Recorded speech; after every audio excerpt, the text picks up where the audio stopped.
नमस्कार, मैं हूं अमित और आप देख रहे हैं हमारे साथ इंडिया डायलॉग मुद्दा आपका। झारखंड के मद्य निषेध विभाग की एक बड़ी खबर सामने आई है।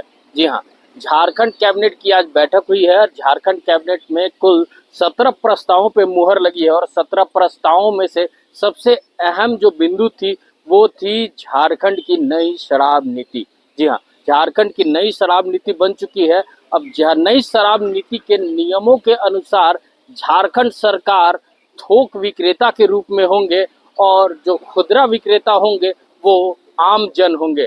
जी हाँ, लॉटरी सिस्टम के माध्यम से अब चुना जाएगा कि झारखंड में जो खुदरा विक्रेता होंगे वो कौन कौन लोग होंगे। इसके लिए लॉटरी सिस्टम अलॉट किया जाएगा और फिर उसके बाद झारखंड के किसी भी एक जिले में कम से कम 12 दुकानें लॉटरी सिस्टम के माध्यम से एक व्यक्ति ले सकता है और पूरे राज्य में 36 दुकानों को संचालित कर सकता है। तो इसको लेकर मद्य निषेध विभाग के मंत्री योगेंद्र प्रसाद क्या कुछ कहते नजर आ रहे हैं, वो आप पहले सुनिए। जांच करने के बाद सामने जो रिजल्ट आया उसमें बेहतर है और हम आज कैबिनेट से आए हैं और हमारा आज पॉलिसी जो शराब नीति था 2025 वही सवाल शराब नीति, नई शराब नीति एक तरह से कैबिनेट से स्वीकृत मिली क्या है और इससे राज्य को किस तरह से फायदा होगा, प्राइवेट तौर पे क्या बेचने उचने को लेकर क्या डिसीजन है? देखिए, जो पॉलिसी हमने बनाया है राजस्व हित को भी देखते हुए, राज्य की जनता को भी देखते हुए कि जहाँ कई विषयों पर आपने देखा होगा, सुना होगा, आपके माध्यमों से भी राज्य की जनता को, और आपने भी देखा होगा कि जो अभी प्लेसमेंट एजेंसियां हैं, ओवर रेटिंग का मामला आता है और कहीं न कहीं प्लेसमेंट एजेंसियों के द्वारा रेवेन्यू का क्षति पहुंचाया जा रहा है। उन सारे विषयों पर विराम लग गया।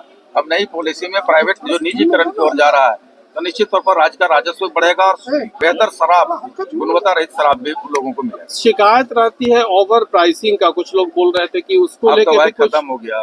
अब तो नहीं जो पॉलिसी आ गई, अब तो मामला ही खत्म हो गया।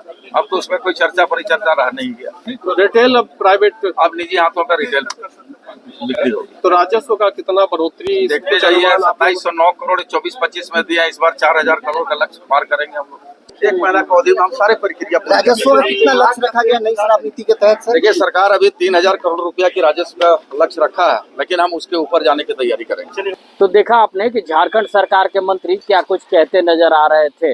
पिछले शराब नीति के मुकाबले इस बार की जो शराब नीति बनाई गई है उससे झारखंड राज्य के राजस्व को 4000 रुपये करोड़ का मुनाफा होगा।